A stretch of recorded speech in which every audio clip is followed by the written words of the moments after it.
So Pain came into the Naruto series as this absolute monster who seemed unbeatable. But by the end of the war arc, it kind of seemed like he might not have been as powerful as we once thought. There's a lot of uncertainty on just how strong Pain really was, because it feels like we never really got to see him at full strength. Yes, he was beaten by Naruto, but you kind of had to put an asterisk beside that loss because this man used up a lot of chakra when he literally destroyed the whole Hidden Leaf village. So in this video, I'm going to try to find out just how strong Pain really was by stacking up his feats and by scaling the foes he beats by their feats as well. Okay, so starting here, in the Naruto anime, we've seen Pain humble Orochimaru, absolutely destroy the Six Tails, beat Jiraiya, though Jiraiya put up a pretty good fight, destroy the entire Hidden Leaf village, easily besting the likes of Kakashi and several other Jonin, and of course, we've seen his epic battle with Naruto. So to understand how impressive these feats are, let's look at just how strong each foe Pain bested was, starting with Orochimaru. So, in all honesty, I used to think Orochimaru kind of fell off in Shippuden because he got punked by both Pain and Itachi, and much worse than that, he was killed by Heavy Sasuke, who was definitely sweet, I won't lie about that, but I mean in power rankings he was just above Deidara, as you can see in his intense battle with him. And clearly Deidara was nowhere even close to Itachi, as this man literally was looking at him as if he was a god after getting humbled by him. Though that still doesn't tell us much, because as hard as it is to understand how strong Pain is, it's even harder to understand Itachi's power. Anyways, I say all of this to say, this is not the extent of Orochimaru's power. Yes, he did get killed by Heavy Sasuke, but he was literally on his deathbed. I mean, I think base Naruto at the beginning of Shippuden probably could have handled him in that situation. So this is another instance that we're going to have to put an asterisk beside. And also, though Orochimaru was thoroughly humbled by Itachi, as I said, it's really hard to understand just how strong Itachi was. Honestly, I think it's entirely possible that he could be scaled somewhere between Hokage level all the way to EMS Madara level, which sounds kind of crazy, but in a 1v1, this man's Genjutsu is literally so overpowered, there's really no counter. So if we count neither his defeat to Heavy Sasuke or when he got punked by Itachi as a testament to his true strength, just how strong was Orochimaru? Well, his biggest testament to his strength was taking on Four Tails Naruto, mind you, while he was sick and his vessel was beginning to fail him, and holding his own. And it's pretty safe to say that the tail beasts are usually stronger in combat when they are in the form of a Jinchuriki, as they are more agile in this form. I would say they're more destructive in their normal forms, but not as good in actual combat.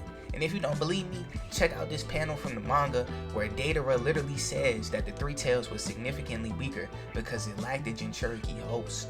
Now yes, I get it. By the war arc, the tail beast didn't really seem all that powerful anymore, as we now knew Hashirama literally fought the entire Nine Tails itself, not just half of it which Naruto had sealed in him, along with Madara. And Madara was slapping around the different tail beasts like it was nothing when he just got one Rinnegan, talking about some, now I can put on your collars. But first off, that's Hashirama and Madara, the two strongest characters in the show until the Sage's Six Paths and Kaguya were introduced, and Naruto and Sasuke eclipsed them. And second, like I just said, the tail beast's abilities are much greater in the form of a Jinchuriki. Anyways, remember, Four Tails Naruto was strong enough to give Jiraiya this scar. I can't really exactly say how impressive a feat that it was that Orochimaru pulled this off, but I will say this. Sick Orochimaru took on the Four Tails and held his own. Had Orochimaru been healthy, do we really not think that he could take on a few more tails? And even if it was only 2 or 3 more, if Orochimaru can get up with 6 or 7 tailed Naruto, did we really think Pain, who was confident enough against Orochimaru to only send the Diva Path alone to deal with him, and literally did just that with the Diva Path alone, couldn't beat a full power 9-tailed Naruto, which is only a few more tails than what Orochimaru could theoretically handle if he was at full strength? I think it is safe to say that Pain would have beat Naruto had he been fully powered, regardless of Kurama taking over if he was at full strength. Moving on to the Six Tails battle, honestly, we don't really have any information on how strong the Six Tails is, but for each tail beast we know nothing about, we can assume that they are at least Kage level for sure. And Pain made quick and easy work of the Six Tails, which tells us so far that Pain is much stronger than Kage level and that he has the strength to take down a fully powered Jinchuriki Naruto. Now we move on to Pain's battle with Jiraiya. So this is the battle where some of the uncertainty about how strong Pain really is comes about because of this statement here. A lot of Naruto fans took this statement at face value, but to be completely honest, this is nothing more than Nagato showing respect for his sensei. I mean, let's just backtrack really quickly. Jiraiya literally talks about how he almost died against four-tailed Naruto. And we just went on that whole little spiel about how Pain theoretically should be able to beat any version of the Tail Beast Cloak Naruto. Excluding when he and Kurama became friends, of course, because that's a different conversation. I think it's pretty fair to scale Jiraiya at Kage level, just as I did with the Tail Beast. So this fight doesn't really tell us all that much, but I did want to clarify Nagato's statement, which could have caused some confusion. Now moving on to the attack on the Hidden Leaf. This is just another testament to my statement earlier that Pain was on a much higher level of strength than Kage level, because literally none of the 5 Kage could have just pulled up to the leaf and destroyed the entire village alone like Pain did. In fact, the only Kage that have existed that I know of who were capable of this feat would have been Hashirama, and I would say maybe the 3rd Raikage, and that's an extremely strong maybe, but that wouldn't even be possible because he would not have been able to destroy the village quick enough before Might got robbed. And if Guy is at the village, he can beat any Kage all time with the 8th gate. And with the help of Kakashi and several other Jonin that would have been present at the time, I doubt Guy would even need to resort to the 8th gate against the 3rd Raikage. So yeah, Pain was much stronger than Kage level. Finally, let's talk about Pain's fight with Sage Mode Naruto. First off, we have to understand just how strong Sage Mode Naruto really is. It's kind of hard to tell because right after he uses Sage Mode in his fight against Pain, this man just starts spamming KCM mode in every fight.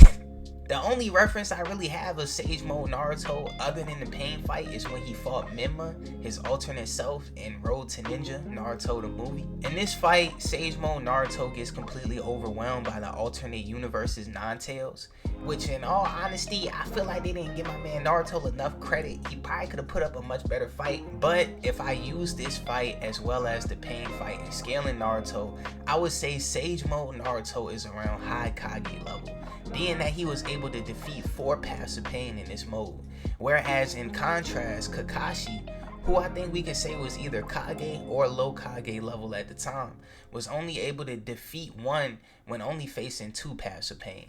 This makes Naruto's feat all the more impressive, and would make it pretty hard to scale just how strong Sage Mode Naruto was.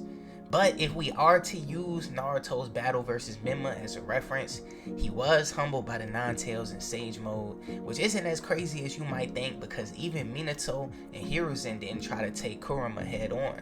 Nevertheless, this bars me from putting Naruto any higher than high Kage level. So it's safe to say Pain can handle a high Kage level threat, even exhausted and not at his strongest, as he bested Sage Mode Naruto after just destroying the entire Hidden Leaf village. So all in all, I would say Pain is somewhere close to EMS Madara level. Not Edo Tensei Madara, because that man was a literal cheat code. Everyone just remembers the 5 Kage getting destroyed by him, but they actually did pretty well and they cornered him a few times, hitting him with some moves that would have killed him. Had Madara have been in his EMS Final Valley form, I believe this would have been a much closer battle. I still give it to Madara, but he definitely doesn't clear the 5 Kage altogether in power by a large amount. However, with Hashirama's healing power and the healing power of the reanimation jutsu, Madara was basically unbeatable for anyone in the Naruto series up to that point. But I don't think it's necessarily that crazy of an assumption to assume that Pain was at least close to, if not on the same level of Madara at the time of his and Hashirama's final battle. Remember, Pain destroyed the entire Leaf Village and was moments away from killing Tsunade before Naruto returned. The war arc and specifically the battle with Madara showcased Tsunade as the strongest, or at least tied for the strongest of the 5 Kage, as she was the one who put in the most work. That same Tsunade who I just said was putting in the most amount of work against Madara was unable to protect the village and moments away from death against Pain. We also know the Leaf had at least one more low Kage to Kage level shinobi in the village at the time, in Kakashi, and several other elite Jonin and shinobi, who in sheer numbers at least rivals the power of the 5 Kage alone. And Pain easily bested all of them. And not only did he easily best all of them, he went on to defeat a foe that was high Kage level. And just to stack it on there too after that, he also went on to fight the Nine-Tails cloaked Naruto. And almost, well, I'm not gonna say almost won, but he was definitely, it was even. It was even. I think he probably was gonna lose. But honestly, if you stack up all 3 of these feats together, it's probably harder than beating the 5 Kage alone. First, you gotta destroy the whole Hidden Leaf village, which is dang near an equivalent of the feat of beating the 5 Kage alone. Then you beat a high Kage level foe. Then you go toe to toe with the Nine-Tail cloak Naruto. All of this leads me to the conclusion that Pain likely could have beaten the 5 Kage at once as well, though not as easily as Edo Tensei Madara did. And though EMS Madara was of course still much stronger than each of the 5 Kage, the same can be said for Pain. He was still much stronger than each of the 5 Kage. But all 5 of the Kage together definitely could have gave EMS Madara a run for his money, just as they could have gave Pain a run for his money. So yeah, with all this information, I can fairly confidently say that Pain is much stronger than high Kage level, at a level of strength where he could probably beat the 5 Kage, and is, if not an equivalent to, close to an equivalent of Final Valley Madara's power. So I rest my case here. I appreciate you all for watching. If you made it this far into the video, let me know what y'all think, if I'm tripping or some points that I missed in this video. And yeah, bro, much love, and I'm gone.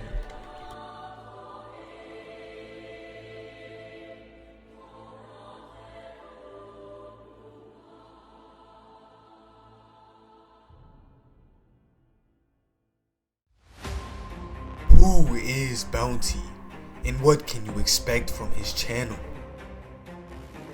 Bounty is a free-spirited individual, steadfast chasing his dream through every hardship and challenge he faces in the way of his final destination. You can expect to see epic gaming videos infused with unrivaled comedy like all of these videos right here. Insightful, professionally made anime recommendation and review videos like all of these. Comedic, high energy reaction videos, and from time to time, even explorative vlogs and IRL videos such as these. So click that subscribe button to become a part of the journey with Bounty.